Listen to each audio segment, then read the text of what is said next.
1000 ஜென்மங்கள் எடுத்தாலும் அதற்காக மானுடர்கள் எந்த கவலையும் படுவதில்லை. மனிதர்களாக பிறந்தவர்கள் எல்லோரும் கல்லறையில் சென்று துயிலும் வரை அவருடைய வாழ்வு பிரகாசமாக இருக்க வேண்டும் என்றே எல்லோரும் விரும்புகிறார்கள். ஆனால் இறையின் சித்தம், கடவுளின் சித்தம் அப்படி இல்லை. அதற்கு காரணம் அவரவர்கள் வாங்கி கொண்டு வந்த வினையின் முடிச்சுக்கள் தான். அந்த வினை முடிச்சு ஆனது அவர்களை கொண்டு போய் கல்லறையில் தள்ளுகிறது. கல்லறையில் தள்ளுகின்ற வாழ்வு சாதாரண மானுட வாழ்வு. கல்லறையிலேயே பூத்த மலராக, அதிலேயே கருவறையிலிருந்து கல்லறை செல்லும் பாதையில் ஒளி வீசி கொண்டிருக்கிற உத்தம ஒரு வானவில்லாக மலர்கின்ற வாழ்வுதான் சித்தர் வாழ்வு. அந்த சித்தர்கள் வாழ்வின் தொடரையெல்லாம் பல ஆண்டு காலம் தன்னுடைய மனம், மெய், மொழிகளால் எல்லாவற்றையும் திரட்டி எடுத்து நாட்டிற்கு உழைப்பது போல் ஒரு வீர போராட்டமாக, ஒரு வெற்றி வாகையாக, ஒரு வெற்றி மாலையாக திருமுருகன் அவர்கள் ஜீவ அமிர்தம் என்ற வழியாக, இந்த பிரணவம் தொலைக்காட்சி வழியாக நாட்டு மக்களுக்கு ஒரு நல்ல செய்திகளை வழங்கி கொண்டிருக்கிறார்கள். அவருடைய பல்லாண்டு காலம் இந்த பிரணவ தொலைக்காட்சி சிறந்து விளங்கி இந்த ஊர் உலகமெங்கும் அவருடைய புகழ் பரவ வேண்டும் என்பது என்னுடைய பேரவா. இன்று நாம் எடுத்துக்கொண்ட பாடம், சித்தர்களை நாம் ஏன் வணங்க வேண்டும்? சித்தர்கள் யார்? சித்தர்கள் யார் என்ற கேள்விக்கு, சித்தர்கள் என்றால் ஐம்புலன்களை அடக்கியவர்கள், சித்தத்தை சிவன்பாலே செலுத்தியவர்கள், 5 பூதங்களையும் தங்களுடைய மதிநுட்பத்தால் வென்றவர்கள், 5 வகை திறமைகளையும் தங்களுடைய வெற்றியால் சாதித்து காட்டியவர்கள். பரிச தீட்சை, ஹஸ்த தீட்சை, குடிச தீட்சை, மஸ்தக தீட்சை, நயன தீட்சை என்று 5 வகை தீட்சைகளையும் தங்கள் உடலாலேயே வைத்து கொண்டு அட்டமா சித்திகளையும் பெற்றவர்கள் சித்தர்கள். அந்த சித்தர்கள் நடமாடும் தெய்வமாக நமக்கெல்லாம் காட்சியளிக்கிறார்கள். கோவிலில் கருவறையில் சென்று வணங்கும் தெய்வங்களை விட இந்த நடமாடும் தெய்வங்களே இந்த நாட்டிற்கு மிகவும் உயர்ந்ததாகும். நாம் நடமாடும் கோயில் நமக்கொன்றியில், படமாடும் கோயில் பரமற்கன்று வேகா என்று திருமூலர் திருமந்திரத்தில் சொன்னார். அந்த திருமூலர் சொன்ன வாக்குக்கேற்ப நடமாடும் ஆலயமாக, நடமாடும் திருமேனிகள் தாங்கி ஆயிரக்கணக்கான சித்தர்கள் நம் தென் தமிழகத்தில் வாழ்ந்து கொண்டிருக்கிறார்கள்.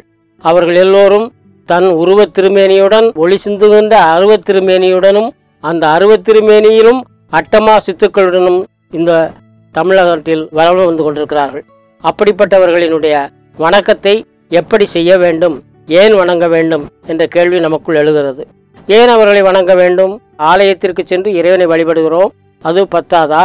ஏன் சித்தர்களை வணங்க வேண்டும் என்று எண்ணுகிறீர்கள்? சித்தர்களுடைய சாம்ராஜ்யம் என்ன? சித்தருடைய விருப்பு என்ன? சித்தருடைய மகிமை என்ன?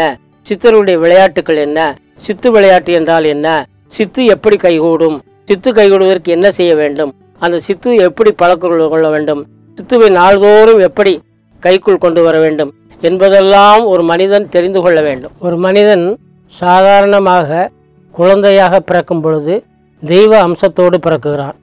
குழந்தையும் தெய்வமும் கொண்டாட வேண்டும் என்பது ஆண்டோர் வகுத்த பொன்மொழி. பின்னர் அவன் படிப்படியாக அந்த தெய்வ வடிவத்திலிருந்து இந்த 5 பூத சேர்க்கையினால் மானுட வடிவமாகிறான். மானுட வடிவம் தாங்கும் பொழுது இந்த 5 பூதங்களினால் ஏற்பட்ட குணங்கள் அவனிடம் ஒட்டி கொள்கின்றன.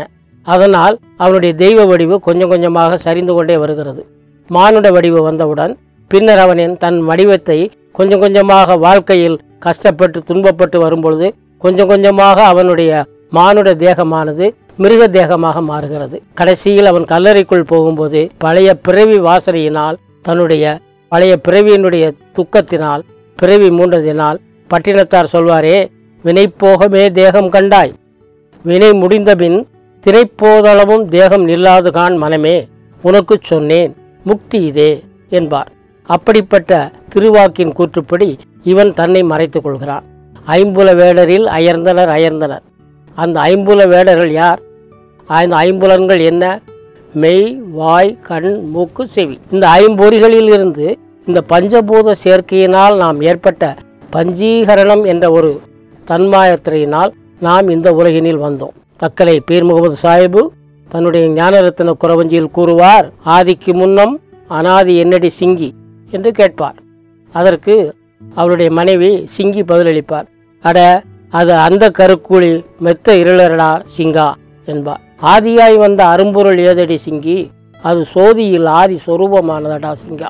இவ்வாறு வழி வழியாக வந்த மரபுகளில், வழி வழியாக வந்த விதிகளில், வழி வழியாக வரக்கூடிய அந்த ஒளியின் கீற்றானது மாறி நாகமுமாக விந்துவமாக மாறி மானிடத்தினுடைய தன்மையில் அடிப்படையாக பிறக்கின்றது. இதுவே சாதாரண வாழ்வு. சித்தர்கள் தங்களுடைய போக்கினாலும் தங்களுடைய செயல்களினாலும் தங்களுடைய தியாகத்தினாலும் தங்களுடைய பற்றற்ற தன்மையினாலும் உலக புகழ்பெற்ற அந்த உண்மையான தத்துவ நோக்கத்தை தொங்கி தங்களுடைய வாழ்க்கையை தொடங்குகிறார்கள். அவருடைய வாழ்க்கையானது கற்பக விருட்சம் போல் உலகமெல்லாம் பறந்து கிடக்கிறது.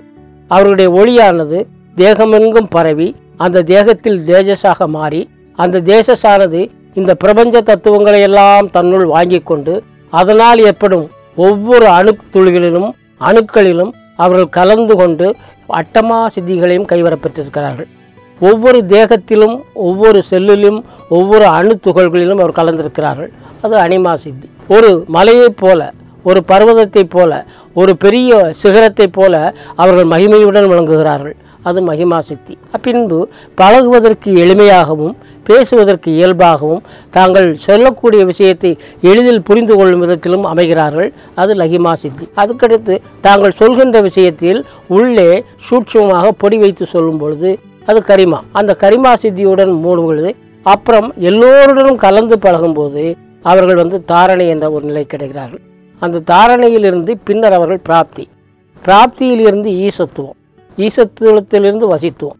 இப்படி அட்டமா சித்திகளையும் கைவரப்பெற்ற அந்த ஞானிகள் தங்களை மறைத்து கொண்டு இந்த தூள உடலில் தங்களை தேகத்தில் மறைத்து கொண்டு உள்ளே இருக்கக்கூடிய ஒளி உடம்பை காட்டாமல் இந்த உலகில் இன்றும் நம்மிடம் வாழ்ந்து கொண்டிருக்கிறார்கள். அவர்களை நாம் கண்டுகொள்வது அவ்வளவு எளிதல்ல.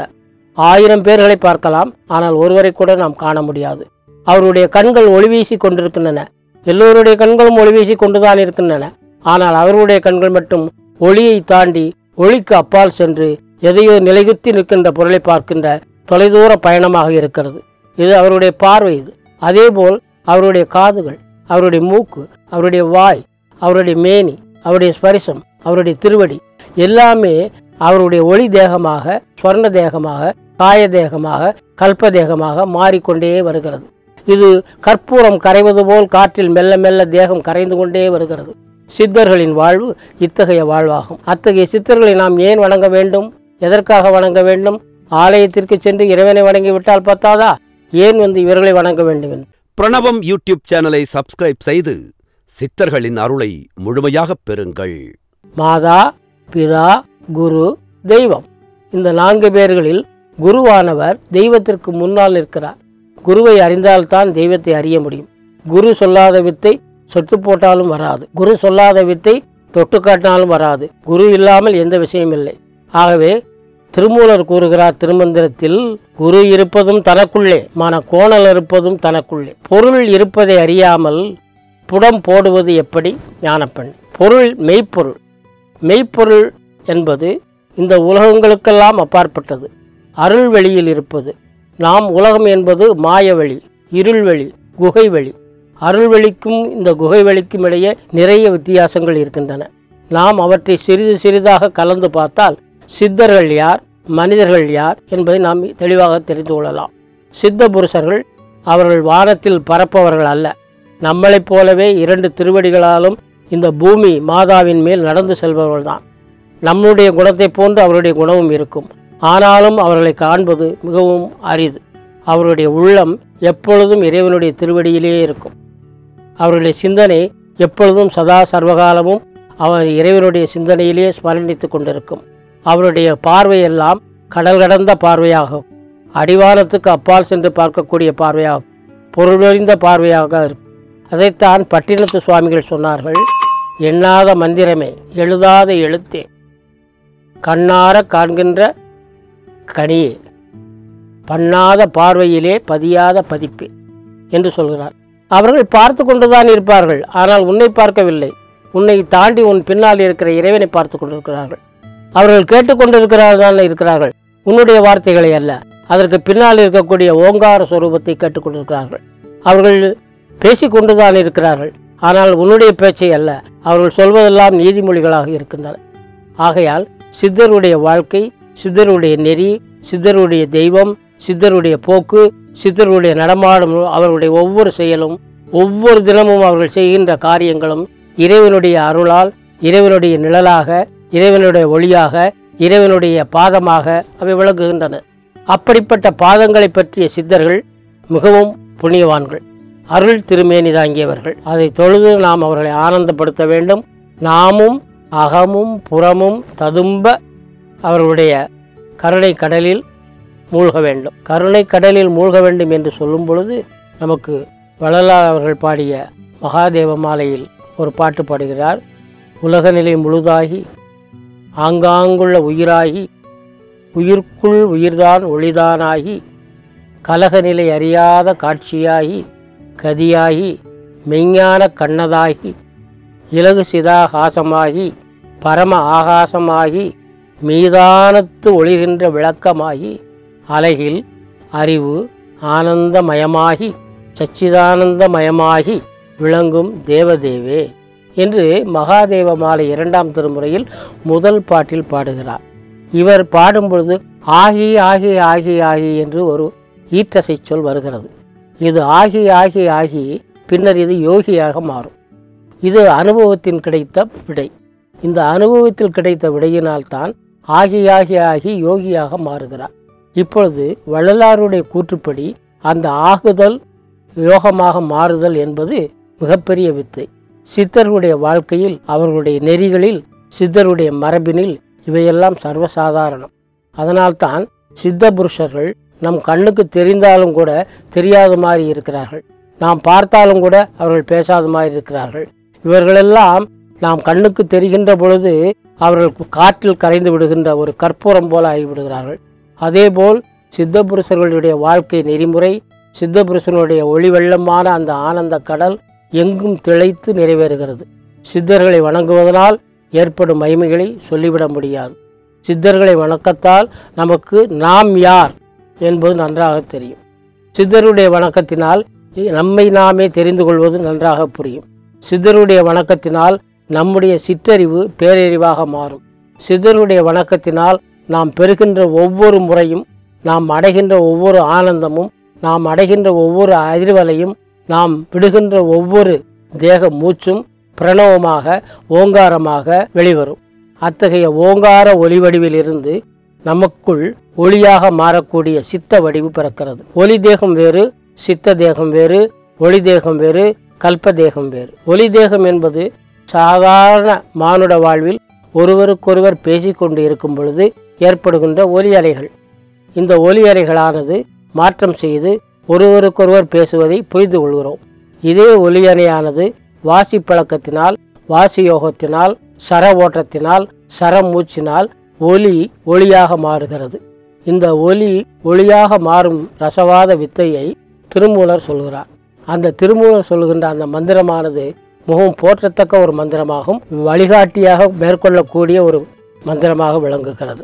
மூல கனலை ஊத ஊத உள்ளே பெருகுதாம், அதில் உருவம் தெரிகுதாம், அந்த உருவம் எழுந்து வெளியில் வருகுதாம். தில்லை அம்பல ஸ்தலம் ஒன்று இருக்குதாம், அதை கண்ட பேருக்கு ஜனன மரண பிணியை அறுக்குதாம். இதுதான் இந்த ஒளி தேகமானது ஒளி தேகமாக மாறக்கூடிய ரசவாத வித்தை.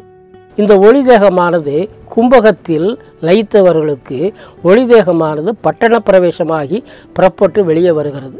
அந்த ஒளி தேகமானது ஒளி தேகமாக ஆன பின்பு கும்பகத்தில் அது லயிக்கிறது. கும்பகம் செய்வது கடினமான வேலை. அந்த கடினமான வேலையை சரம் பார்த்தவர்கள் செய்வார்.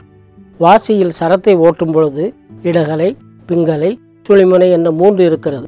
இடகலை என்பது இடது நாசியில் ஓடக்கூடிய காற்று, பிங்கலை என்பது வலது காலில் ஓடக்கூடிய காற்று, சுழிமுனை என்பது 2 பக்கங்களிலும் காற்று ஓடாமல் நெற்றி பொட்டில் நிற்பது. அதனால்தான் இடகலையை மெதுவாக ஓட்டி, பிங்கலையை மெதுவாக ஓட்டி, அதன் மூலம் சரராசியை பார்த்து, வார சரத்தை பார்த்து, தினசரி சரத்தை பார்த்து, மணிக்கணக்கில் சரத்தை பார்த்து, பின்பு நாளிகை கணக்கில் சரத்தை பார்த்து, பின்பு நிமிடத்தில் சரத்தை பார்த்து, பின்பு வினாடியில் சரத்தை பார்க்க வேண்டும். இப்படி மேலாக இருக்கக்கூடிய அந்த சரவத்தையை நாம் கொஞ்சமாக அறிந்து கொண்டால் இந்த ஒளி தேகம் எப்படி ஒளி தேகமாக மாறுகிறது என்ற அந்த ரசவாத வித்தையை நாம் தெரிந்து கொள்ளலாம். அந்த ஒளி தேகமானது கும்பகத்தில் லயிக்கும் பொழுது கும்பகம் புறப்பட்டு பட்டண பிரவேசமாக உலா வருகிறது. பட்டண பிரவேசமாக உலா வரும் பொழுது அந்த அணுத்துவமாக இருக்கக்கூடிய இந்த அனிமா சித்தியானது ஊரெங்கும் சென்று சுற்றி உலாவி விட்டு பின்பு குறிப்பிட்ட முகூர்த்தத்திற்குள் தன்னுடைய தேகமாகிய திருமேனிக்குள் வந்து புகுகிறது. அந்த புகுகின்ற காலத்தையும் அது செல்கின்ற காலத்தையும் அளவிட்டு கணக்கிட்டு ஒரு கால கணக்கிற்குள் கொண்டு வந்து மொத்தம் 3.25 நாழிகைக்குள் அது செய்து முடிக்க வேண்டும். 1.5 மணி நேரம் என்பது ஒரு முகூர்த்தம். அந்த முகூர்த்தத்திற்குள் நாம் வெளியே சென்று எல்லாவற்றையும் செய்துவிட்டு உள்ளே வந்துவிடும் என்று கணக்கு. பழங்கால அறிஞர்களின் கருத்து, சித்தர்களின் கருத்து, மகரிஷிகளின் கருத்து, நவநாதர்களின் கருத்து, எல்லோருடைய கருத்தும் அதுவே. அத்தகைய சித்தர்களின் போக்கும் சித்தருடைய வாழ்க்கையும் சித்தருடைய தெய்வீக வழிபாடும் நிறைந்ததுதான் நம் தமிழ்நாட்டினுடைய பாரத பண்பாடாகும். தமிழகத்தில் சித்தர்கள் வாழ்ந்த பூமி, தெய்வங்கள் வாழ்ந்த பூமி. நம்முடைய முன்னோர்கள், நம்முடைய மகான்கள், நம்முடைய ரிஷிகள், நம்முடைய நவநாத சித்தர்கள், நம்முடைய 18 சித்தர்கள் எல்லோரும் தங்களுடைய சாதாரண தூல தேகத்தை ஒளி தேகமாக மாற்றி, பின்பு ஒளி தேகத்தை ஒளி தேகமாக மாற்றி, பின்பு ஒளி தேகத்தை கல்ப தேகமாக மாற்றி, பின்பு கல்ப தேகத்தை ஸ்வர்ண தேகமாக மாற்றக்கூடிய வல்லமை படைத்த பேரருளாளர்கள். அவர்களை வணங்கினால் நாம் இந்த உலகத்தையே வணங்குவது போலாகும். அவர்களுடைய வாழ்வையே நம்முடைய ஜீவ அமிர்தமாகும். அதில் எல்லளவும் சந்தேகமும் இல்லை, ஐயப்பாடும் இல்லை. இதை நாம் உறுதியாக கைக்கொண்டால் இந்த உலகில் நாம் நித்தியமாக நிரந்தரமாக மெய்ப்பொருள் இயல்போடு மெய்யறிவாளர்களாக பேரறிவாளர்களாக நாம் வாழலாம். அதனால் சித்தர்களுடைய வழிபாடு தெய்வீக வழிபாடு, ஒளி வழிபாடு. அந்த ஒளி வழிபாட்டில் ஈடுபட்டுள்ள சித்த மகாபுருஷர்களை நாம் வணங்கியே தீர வேண்டும். அப்படி வணங்கினால் நமக்கு கிடைக்க வேண்டிய வெற்றிகள் எல்லாம் கிடைக்கும், கிடைக்க வேண்டிய பொருள் எல்லாம் கிடைக்கும், கிடைக்க வேண்டிய தனங்கள் எல்லாம் கிடைக்கும். நாம் நம்முடைய சிற்றறிவை பேரறிவாக்கி கொள்ளலாம், நம்முடைய தூல தேகத்தை ஒளி தேகமாக்கி கொள்ளலாம், நம்முடைய ஒளி தேகத்தை ஸ்வர்ண தேகமாக்கி கொள்ளலாம், முத்தேக சித்தி பெறலாம். அப்படிப்பட்ட சித்தர்களுடைய திருவடிகளை நாம் போற்றி துதித்து வணங்கி சித்தர்களுடைய வழிபாட்டில் நாம் தினசரி ஈடுபடுவோமாக. 18 சித்தர்களுக்கு மேல் பலருக்கு இன்னும் எவ்வளவு பேர் இருக்கிறார்கள் என்று தெரியாது. ஒவ்வொரு மாவட்டத்திலேயும் நமக்கே தெரியாமல் பல நூறு சித்த புருஷர்கள் வாழ்ந்திருக்கிறார்கள், வாழ்ந்து கொண்டிருக்கிறார்கள், இனியும் வாழப்போகிறார்கள். அவர்களையெல்லாம் நாமும் தெரிந்து கொள்ள வேண்டும் என்று விரும்பி அதற்காக மிகவும் பாடுபட்டு சித்த புருஷர்களை பற்றின ஒரு வரலாற்றை தான் அருளாளர்கள் 1000 என்கின்ற இந்த புத்தகத்திலே திருமுருகன் அவர்கள் எழுதியிருக்கிறார்கள். சித்த புருஷர்களை பற்றி எவ்வளவு தெளிவாக நாம் விளங்கிக் கொள்ளக்கூடிய விதத்திலே அவர்களுடைய நட்சத்திரத்திலே இருந்து பிறப்பு இவைகள் முதற்கொண்டு ஒவ்வொரு சித்தர் பெருமக்கள் பின்னாலேயும் நாம் தெரிந்து கொள்வதற்கு நுட்பமான பல சங்கதிகள் நிறைய இருக்கின்றன. அவைகளை பற்றியெல்லாம் தொகுத்து இந்த புத்தகத்திலே அவர் தந்திருக்கிறார். நல்ல தமிழாய்ந்த அறிஞர்கள் ஒவ்வொருவருடைய இல்லத்திலேயும் கட்டாயம் இருக்க வேண்டிய ஒரு புத்தகம். 1000 அருளாளர்கள் என்கின்ற இந்த புத்தகம் நம் வீட்டில் இருக்கிறது என்று சொன்னால் 1000 சித்தர் பெருமக்கள் நம் வீட்டிலேயும் இருக்கிறார்கள் என்று அர்த்தம். நமக்கு நல்ல ஞானம் ஏற்படும். பாவத்தின் பக்கம் நாம் செல்ல இவர்கள் விடமாட்டார்கள். புத்தகம் வெகு அழகாக ரொம்ப அச்சு நேர்த்தியோடு எழுத்துப்பிழைகள் இல்லாமல் நன்றாக வந்திருக்கிறது. அருளாளர்கள் 1000. ஆசிரியர் ஜீவ அமிர்தம் கோ. திருமுருகன். நூல் உங்களுக்கு வேண்டுமா? அதற்கான அலைபேசி எண் 739 739 4174. ஜிபே மூலம் செலுத்த 9176564723.